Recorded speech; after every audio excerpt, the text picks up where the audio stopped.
या देवी सर्वभूतेषु मातृरूपेण संस्थिता नमस्तस्यै नमो नमः।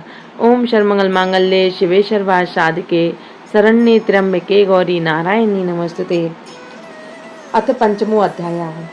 देवताओं द्वारा देवी की स्तुति। चंडमुंड के मुख से अंबिका के रूप की प्रशंसा सुनकर शुंभ का उसके पास दूत भेजना और दूत का निराश लौटना। जो इस उत्तम अध्याय को पढ़ता है, सुनता है और माँ की स्तुति करता है, माँ उसे सुख, समृद्धि, वैभव, सौभाग्य सब कुछ प्रदान करती हैं। ओम इस उत्तर चरित्र के रुद्र ऋषि हैं, महासरस्वती देवता हैं, अनुष्टुप छंद है, भीमा शक्ति है, भ्रामरी बीज है, सूर्य तत्व है और शाम्बी स्वरूप है। महासरस्वती की प्रसन्नता के लिए उत्तर चरित्र के पाठ में इसका विनियोग किया जाता है। जो अपने कर कमलों में घंटा, शूल, हल, शंख, मूसल, चक्र, धनुष और बाण धारण करती हैं। शरद ऋतु के शोभा संपन्न चंद्रमा के समान जिनकी मनोहर कांति है, जो तीनों लोकों की आधारभूता और शुंभ आदि दैत्यों को नाश करने वाली हैं। गौरी के शरीर से जिनका प्राकट्य हुआ है, उन महासरस्वती देवी को मैं निरंतर भजन करता हूँ। ऋषि कहते हैं, पूर्व काल में शुंभ और निशुंभ नामक असुरों ने अपने बल के घमंड में आकर सचिपति इंद्र के हाथ से तीनों लोगों का राज्य और यज्ञ भाग छीन लिए। वे ही दोनों सूर्य, चंद्रमा, कुबेर, यम और वरुण के अधिकार का भी उपयोग करने लगे। वायु और अग्नि का कार्य भी वे ही करने लगे। उन दोनों ने सब देवताओं को अपमानित, राज्य भ्रष्ट, पराजित तथा अधिकारहीन करके स्वर्ग से निकाल दिया। उन दोनों महान असुरों से तिरस्कृत देवताओं ने अपराजिता देवी का स्मरण किया और सोचा, जगदम्बा ने हम लोगों को वर दिया था कि आपत्ति काल में स्मरण करने पर मैं तुम्हारी सब आपत्तियों का तत्काल नाश कर दूंगी। यह विचार कर देवता गिरिराज हिमालय पर गए और वहां भगवती विष्णु माया की स्तुति करने लगे। देवता बोले, देवी को नमस्कार है, महादेवी शिवा को सर्वदा नमस्कार है, प्रकृति और भद्रा को नमस्कार है। हम लोग नियम पूर्वक जगदम्बा को नमस्कार करते हैं। माँ रौद्रा को नमस्कार है, नित्या, गौरी और धात्री को नमस्कार है। ज्योत्सनामयी, चंद्र रूपिणी और सुख स्वरूपा देवी को सतत प्रणाम है। शरणागतों का कल्याण करने वाली वृद्धि और सिद्धि रूपा देवी को हम बारंबार नमस्कार करते हैं। नैऋति, राक्षसों की लक्ष्मी, राजाओं की लक्ष्मी और शर्वाणी, शिव पत्नी स्वरूपा आप जगदम्बा को बारंबार नमस्कार है। दुर्गा, दुर्गपारा, दुर्गम संकट से पार उतारने वाली, शारा, सबकी सारभूता, सर्वकारिणी, ख्याति, कृष्णा, धूम्रा देवी के सर्वदा नमस्कार है। अत्यंत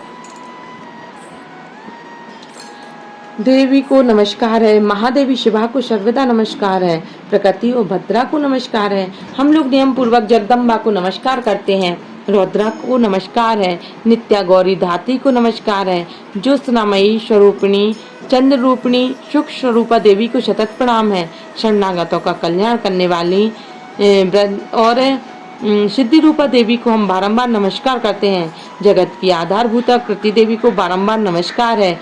जो देवी सब प्राणियों में विष्णु माया के नाम से कही जाती हैं, उनको नमस्कार है, उनको नमस्कार है, उनको बारंबार नमस्कार है। जो देवी सब प्राणियों में चेतना कहलाती हैं, उनको नमस्कार है, उनको नमस्कार है, उनको बारंबार नमस्कार है। जो देवी सब प्राणियों में बुद्धि रूप से स्थित हैं, उनको नमस्कार है, उनको नमस्कार है, उनको बारंबार नमस्कार है। जो देवी सब प्राणियों में निद्रा रूप से स्थित हैं, उनको नमस्कार है, उनको नमस्कार है, उनको बारंबार नमस्कार है। जो देवी सब प्राणियों में क्षुधा रूप से स्थित हैं, उनको नमस्कार है, उनको नमस्कार है, उनको बारंबार नमस्कार है। जो देवी सब प्राणियों में छाया रूप से स्थित हैं, उनको नमस्कार है, उनको नमस्कार है, उनको बारंबार नमस्कार है। जो देवी सब प्राणियों में शक्ति रूप से स्थित हैं, उनको नमस्कार है, उनको नमस्कार है, उनको बारंबार नमस्कार है। जो देवी सब प्राणियों में तृष्णा रूप से स्थित हैं, उनको नमस्कार है, उनको नमस्कार है, उनको बारंबार नमस्कार है। जो देवी सब प्राणियों में शांति रूप से स्थित हैं, उनको नमस्कार है, उनको नमस्कार है, उनको बारंबार नमस्कार है।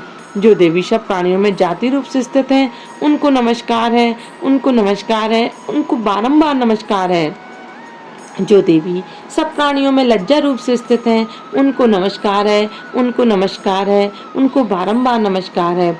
जो देवी सब प्राणियों में शांति रूप से स्थित हैं उनको नमस्कार है, उनको नमस्कार है, उनको बारंबार नमस्कार है। जो देवी सब प्राणियों में श्रद्धा रूप से स्थित हैं उनको नमस्कार है, उनको नमस्कार है, उनको बारंबार नमस्कार है। जो देवी सब प्राणियों में कांति रूप से स्थित हैं उनको नमस्कार है, उनको नमस्कार है, उनको बारंबार नमस्कार है। जो देवी सब प्राणियों में लक्ष्मी रूप से स्थित हैं उनको नमस्कार है, उनको नमस्कार है, उनको बारंबार नमस्कार है। जो देवी सब प्राणियों में वृत्ति रूप से स्थित हैं उनको नमस्कार है, उनको नमस्कार है, उनको बारंबार नमस्कार है।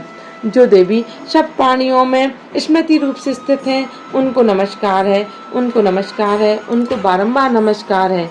जो देवी सब प्राणियों में दया रूप से स्थित हैं उनको नमस्कार है, उनको नमस्कार है, उनको बारंबार नमस्कार है।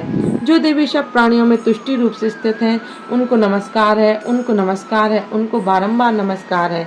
जो देवी सब प्राणियों में भ्रांति रूप से स्थित हैं उनको नमस्कार है, उनको नमस्कार है, उनको बारंबार नमस्कार है। जो जीवों की इंद्रिय वर्ग की अधिष्ठाती देवी और सब प्राणियों में सदा व्याप्त रहने वाली हैं उन व्याप्ति देवी को बारंबार नमस्कार है। जो देवी चैतन्य रूप से इस संपूर्ण जगत को व्याप्त करके स्थित हैं उनको नमस्कार है, उनको नमस्कार है, उनको बारंबार नमस्कार है। पूर्व काल में अपनी अभिष्ट की प्राप्ति होने से देवताओं ने जिनकी स्तुति की और देवराज इंद्र ने अपने अभिष्ट की बहुत दिनों तक जिनका सेवन किया वह कल्याण की साधना भूता ईश्वरी हमारा कल्याण और मंगल करें तथा सारी आपत्तियों का नाश कर डालें। उद्दंड दैत्यों से सताए हुए सभी देवता जिन परमेश्वरी तो इस समय नमस्कार कर रहे हैं, जो भक्ति से विनम्र पुरुषों द्वारा स्मरण की जाने वाली तत्काल संपूर्ण विपत्तियों का नाश कर देती हैं, वे जगदम्बा हमारा संकट दूर करें और हमारा कल्याण करें। ऋषि कहते हैं, राजन, इस प्रकार देवता स्तुति कर रहे थे। उस समय पार्वती देवी गंगा जी के जल में स्नान कर रही थी। उन सुंदर भुवों वाली भगवती ने देवताओं से पूछा, आप लोग यहाँ किसकी स्तुति करते हैं? तब उन्हीं की शरीर से प्रकट हुई शिवा देवी बोली, शुंभ दैत्य से तिरस्कृत और युद्ध में शुंभ निशुंभ से पराजित हो एकत्रित हुए ये समस्त देवता यह मेरी ही स्तुति कर रहे हैं। पार्वती जी के शरीर को से अंबिका का प्रादुर्भाव हुआ था, इसलिए वे समस्त लोकों में कौशिकी के नाम से कही जाती हैं। कौशिकी की प्रकट होने के बाद पार्वती देवी का शरीर काले रंग का हो गया तथा वे हिमालय पर रहने वाली कालिका देवी के नाम से विख्यात हुई। तदंतर शुंभ निशुंभ के भृत्य चंड मुंड वहां आए और उन्होंने परम मनोहर रूप धारण करने वाली अंबिका देवी को देखा। फिर वे शुंभ के पास जाकर बोले, हे महाराज, एक अत्यंत मनोहर स्त्री है जो अपनी दिव्य कांति से हिमालय को प्रकाशित कर रही है। वैसा उत्तम रूप कहीं किसी भी नहीं देखा होगा।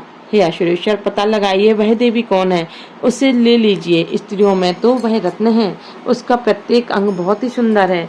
वह अपने श्री अंग की प्रभा से संपूर्ण दिशाओं में प्रकाश फैला रही है। दैत्यराज, अभी वह हिमालय पर ही मौजूद है, आप उसे देख सकते हैं। हे प्रभु, तीनों लोकों में मणि, हाथी और घोड़े आदि जितने भी रत्न हैं वे सब इस समय आपके घर में शोभा पाते हैं। हाथियों में रत्नभूत ऐरावत, यह पारिजात का वृक्ष और यह उच्च शोभा घोड़ा, यह सब आपने इंद्र से ले लिया। हंस से जुता हुआ विमान भी आपके आंगन में शोभा पाता है। यह रत्नभूत अद्भुत विमान जो पहले ब्रह्मा जी के पास था वह अब आपके पास है। यह महापद्म नामक निधि आप कुबेर से छीन लाए। समुद्र ने भी आपको किंजलकिनी नाम की माला भेंट की जो केशरों से सुशोभित है और जिसके कमल कभी मुरकुमलाते नहीं है। सुवर्ण की वर्षा करने वाला वरुण का छत्र भी आपके घर में शोभा पाता है तथा श्रेष्ठ रथ जो पहले प्रजापति के अधिकार में था वह आपके पास मौजूद है। दैत्येश्वर, मृत्यु की उत्क्रांति नाम वाली शक्ति भी आपने छीन ली और वरुण का पास और समुद्र में होने वाले सब प्रकार के रत्न आपके भाई निशुंभ के अधिकार में हैं। अग्नि ने भी स्वतः शुद्ध किए हुए 2 वस्त्र आपकी सेवा में समर्पित किए। दैत्यराज, इस प्रकार सभी रत्न आपने एकत्रित कर लिए, फिर जो यह स्त्रियों में रत्न रूप कल्याणमयी देवी, इसे आप क्यों नहीं अपने अधिकार में कर लेते? ऋषि कहते हैं, चंडमुंड का यह वचन सुनकर शुंभ ने महादैत्य सुग्रीव को दूत बनाकर उन देवी माँ के पास भेजा और कहा, तुम मेरी आज्ञा से उसके सामने ये बातें कहना, ऐसा उपाय करना जिससे प्रसन्न होकर वह शीघ्र ही यहाँ आ जाए। वह दूत पर्वत के अत्यंत रमणीय प्रदेश में जहाँ देवी मौजूद थी गया और मधुर वाणी में कोमल वचन कहने लगा। दूत बोला, हे देवी, दैत्यराज शुंभ इस समय तीनों लोगों के परमेश्वर हैं। मैं उन्हीं का भेजा हुआ दूत हूँ और यहाँ तुम्हारे पास आया हूँ। उन्हीं की आज्ञा सदा सब देवता एक स्वर में मानते हैं, कोई उसका उल्लंघन नहीं कर सकता। वे संपूर्ण देवताओं को परास्त कर चुके हैं। उन्होंने तुम्हारे लिए जो संदेश कहा है उसे सुनो। संपूर्ण त्रिलोकी को मेरे अधिकार में है, देवता भी मेरी आज्ञा के अधीन चलते हैं। संपूर्ण यज्ञों के भागों को मैं पृथक पृथक भोगता हूँ। तीनों लोकों में जितने श्रेष्ठ रत्न हैं वे सब मेरे अधिकार में हैं। देवराज इंद्र का वाहन ऐरावत जो हाथियों में रत्न के समान है मैंने छीन लिया। क्षीर सागर का मंथन करने से जो अश्व रत्न उच्च शोभा प्रकट हुआ उसे देवता मेरे पैरों पर पड़कर समर्पित किया हुआ है। हे सुंदरी, उनके सिवा और जितने रत्नभूत पदार्थ देवताओं, गंधर्वों, नागों के पास थे वे सब मेरे पास हैं। देवी, हम लोग तुम्हें संसार की स्त्रियों में रत्न मानते हैं, अतः तुम मेरे पास आ जाओ, क्योंकि रत्नों का उपभोग करने वाले हम ही हैं। चंचल कटाक्ष वाली सुंदरी, तुम मेरी या मेरे भाई महापराक्रम निशुम्भ की सेवा में आ जाओ, क्योंकि तुम रत्न स्वरूपा हो। मेरा वर्ण करने के लिए तुम्हें तुलना रहित महान ऐश्वर्य की प्राप्ति होगी। अपनी बुद्धि से यह विचार कर तुम मेरी पत्नी बन जाओ। ऋषि कहते हैं, दूत के यूँ कहने पर कल्याणमयी माँ भगवती देवी जो इस जगत की धारण करती हैं मन ही मन गंभीर भाव से मुस्कुराई और इस प्रकार बोली। देवी ने कहा, दूत, तुमने सत्य कहा, इसमें तनिक भी मिथ्या नहीं है। शुंभ तीनों लोगों का स्वामी है और निशुंभ भी उसी समान पराक्रमी है, किंतु इस विषय में मैंने जो प्रतिज्ञा कर ली उसे मिथ्या कैसे करूं। मैंने अपने अल्प बुद्धि के कारण पहले से जो प्रतिज्ञा कर रखी उसे सुनो। जो मुझे संग्राम में जीत लेगा, जो मेरे अभिमान को चूर्ण कर देगा, संसार में जो मेरे समान बलवान होगा वही मेरा स्वामी होगा। इसलिए शुंभ तथा महादैत्य निशुंभ स्वयं ही वहां पधारें और मुझे जीतकर शीघ्र ही मेरा पाणी ग्रहण कर लें। इसमें विलंब की क्या आवश्यकता है। दूत बोला, हे देवी, तुम घमंड में भरी हो, मेरे सामने ऐसी बातें ना करो। तीनों लोकों में ऐसा कौन सा पुरुष है जो शुंभ निशुंभ के सामने खड़ा हो सके। हे देवी, अन्य दैत्यों के सामने भी सारे देवता युद्ध में नहीं ठहर सकते, फिर तुम अकेली स्त्री होकर कैसे ठहर सकती हो। जिन शुंभ और निशुंभ दैत्यों के सामने इंद्र आदि सब देवता भी युद्ध में खड़े नहीं हुए, उनके सामने तुम स्त्री होकर कैसे जाओगी। इसलिए तुम मेरे ही कहने से शुंभ निशुंभ के पास चली जाओ। ऐसा करने से तुम्हारे गौरव की रक्षा होगी, अन्यथा जब वे केश पकड़कर घसीटेंगे तब तुम्हें अपनी प्रतिष्ठा खोकर जाना पड़ेगा। देवी ने कहा, तुम्हारा कहना ठीक है। बलवान शुंभ बलवान है और निशुंभ बड़े पराक्रमी हैं, किंतु मैं क्या करूं। मैंने पहले ही बिना सोचे समझे प्रतिज्ञा कर रखी है, अतः अब तुम जाओ। मैंने तुमसे जो कहा है वह सब दैत्यराज से आदरपूर्वक कहना, फिर जो उचित जान पड़े वो करें। इस प्रकार मार्कंडेय पुराण में श्रावणिक मनवंतर की कथा के अंतर्गत देवी महात्म्य में देवी दूत संवाद नामक 5वां अध्याय पूर्ण हुआ।